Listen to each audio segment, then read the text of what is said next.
Oh, how do you describe this? 156 guys teed off at Oakmont for the U.S. Open just outside Pittsburgh. I've been on that course. Beautiful course, hard course.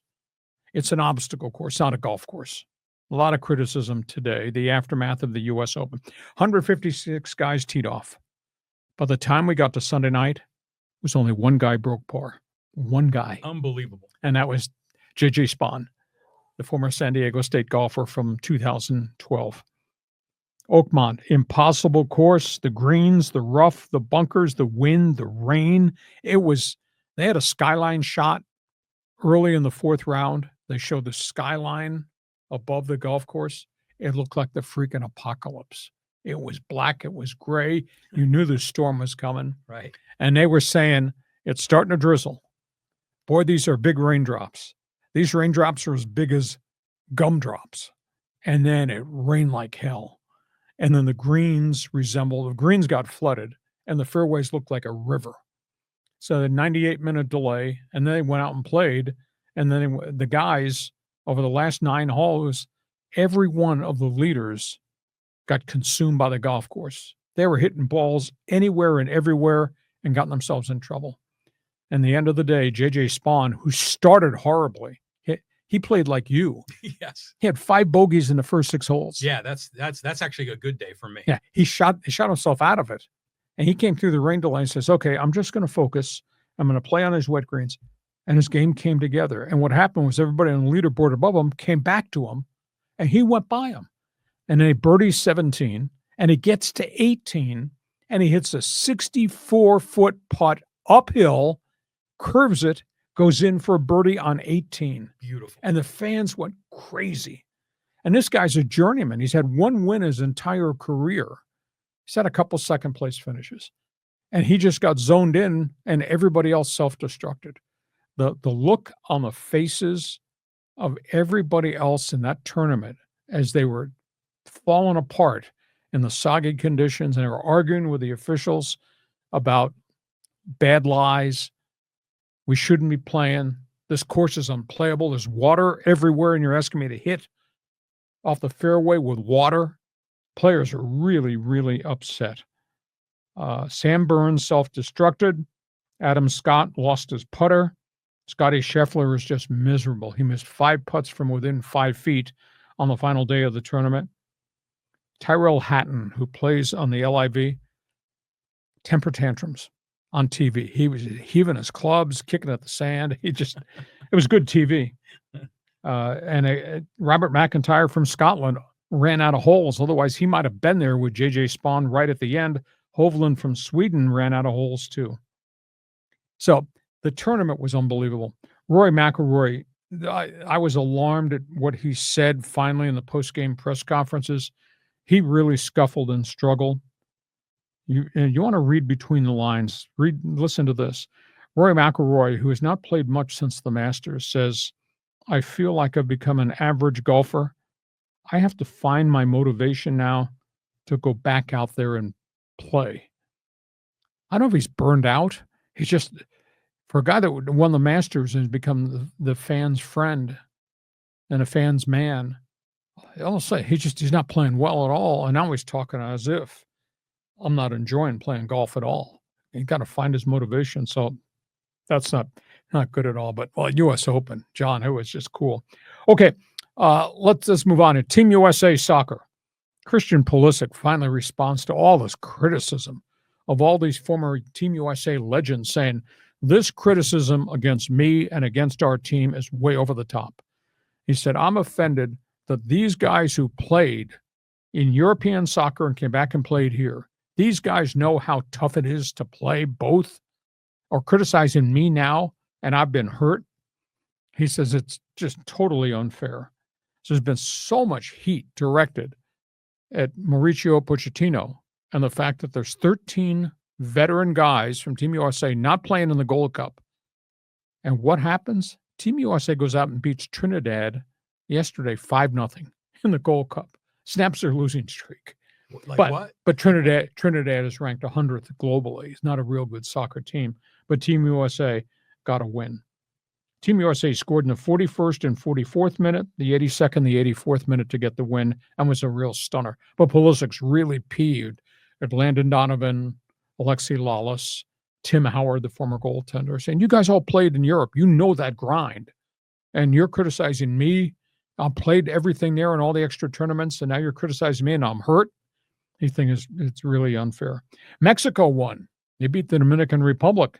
Mexican side, they got a really good player from the English Premier League, Raul Jimenez. They scored 44th, 47th, and 53rd minute as they put away the Dominican Republic. SDFC, road game without Chucky Lozano. Anders Dreyer. Boy, what an acquisition he's become from Denmark. Scores 2 goals on the road. SDFC gets her 10th win of the season for an expansion team. That's really unheard of. So that's all things soccer. Formula One, Canadian Grand Prix, bumper cars. Man, they were banging into each other. Couple of accidents. One car got airborne. Scary, almost flipped over. And it turned out to be a soap opera. George Russell of New Zealand got the pole, nearly crashed on the first lap, raced into the first corner. George Russell outran Max Verstappen. Verstappen's pissed at the media because Verstappen has had so many penalties imposed on him this year. If he gets one more penalty, he's going to get a race suspension for rough driving, etc. Anyhow, Verstappen could not chase down George Russell, who ran away from the field. There was a crash in a race for third place, and we have not heard the outcome of this. 2 drivers, same team, racing for the same spot on a turn. Lando Norris, really good driver, hit his own teammate trying to get to the corner, Piastris. Norris knocked himself out of the race. Says a huge uproar, Team McLaren. You guys are supposed to be teammates. What are you racing against each other, cutting corners, knock one of them out, and you lost all the points. So big issue there. And Lewis Hamilton had another meltdown for Ferrari, saying this thing has no balance. This car, we can't get this thing set up. I had no handling at all. So it was really messy with the Canadian Grand Prix. The Indy cars ran on Sunday night in Illinois, and Joseph Newgarden, who is former Indy 500 champ, he hit a car and got upside down at high speed on the straightaway. I saw the video of it. He got flipped, and he went on the roof, on the cockpit of the Indy cars that protect the drivers. He went down the straightaway, upside down. Really scary. Got out of the car, walked away. The integrity of the Indy cars is really, really impressive. But he just hit a guy, got airborne, air got underneath his car, flipped him, and he went down upside down on his lid. Well, that's why they have those roll bars on those cars. Well, roll bars, and then obviously they call them now the canopies. Yeah. To protect the drivers. Just absolutely amazing. Last thing, TV Guide, talking about TV ratings. I happen to think that you don't know what the hell you're talking about because you think Sacramento at Portland on a Thursday, November is great basketball. I happen to think this NBA Finals has been great. Nobody's watching it. Yeah. They had 8.1 million for the last game, Oak City, Indiana. 8.1. Lowest ratings since 1988. No, these are going to be the worst TV ratings in modern time in the NBA. That's a really good series. WNBA, if you want to call, what's her name with the Chicago Sky, the one that's causing all the problems. Angel Reese? Angel Reese. If you want to call her and tell her she's wrong, that's okay.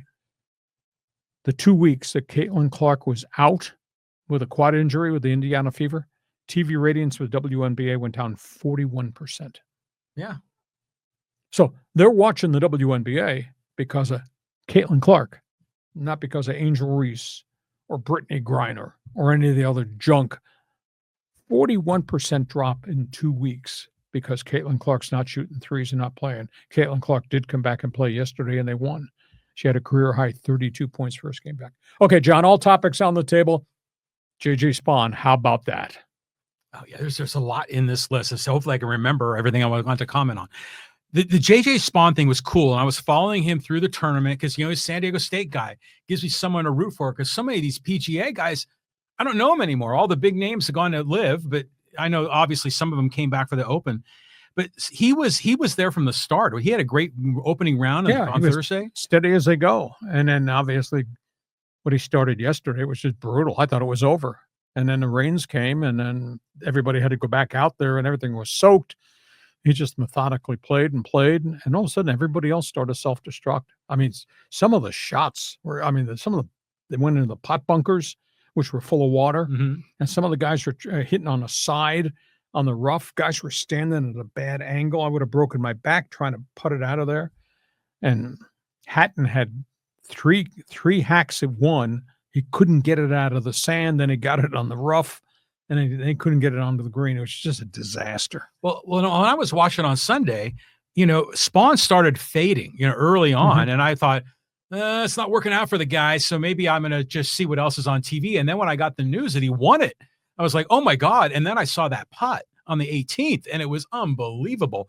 But here's another factoid that I saw on X. I don't know how true this is, but apparently Sunday morning at 3 a.m., he had to go to CVS to go get medicine for his daughter who was kind of feeling sick. Crazy. Yeah. What an accomplishment. Once in a lifetime thing. Oh, and yeah. the fans, nobody knows who he was. We do, but they were coming up the 18th hole, and they're chanting JJ. It was so cool. And the golfers just stood there, and he hit that 64-foot uphill putt over a swale, and then it curved into the hole. I went, wow. But it's cool how the fans will cheer the kind of the guy that no one knows. Fans, man. Yeah, and they're going to give him his moment. And I think that's so cool. And all these interviews, I'm getting to know JJ Spaun a little bit more. I mean, this guy he's humble. I mean, he was even saying like a year ago, he thought he was going to lose his tour card. Yep. And now look at him now. He's going to be guaranteed entry to the Open and the Masters for the next 10 years. Yeah, I wrote a column on my website today, Aztec for Life. Jump on board. You're a San Diego State fan. You want to talk soccer, Christian Pulisic? You want to talk F1? Go ahead. Okay, so I want to talk first of all about the TV ratings. And of course, Caitlin Clark, I saw her out there playing. She just was lit it up, hitting all these threes from the logo, and it makes a big, big difference. And so I wish these NBA players just get over it and say, she's our ticket. We're making them a lot of money. I mean, that's why people come out. They want to see Shohei Ohtani, guys on the Dodgers aren't getting all pissy that no one's paying attention to them, so just let her have her due. But by the way, there are a lot of people now that are tuning in specifically to watch Angel Reese at the beginning of the game. And there's a betting line on whether or not she's going to make or miss her first shot of the game. And the last I checked, she had missed the first shot of the game 9 games in a row. It's kind of overrated. A lot of overrated. Yeah. An awful lot of shtick with her that got to back up the shtick with some substance. And I don't think her game is as complete as she's she a thinks big it is. rebounder, I know. Yeah. But she's not going to light up the scorecard like Caitlin Clark does. And she's in grudge mode all the time. Yeah. Just foolish. Okay. A lot of topics on the table.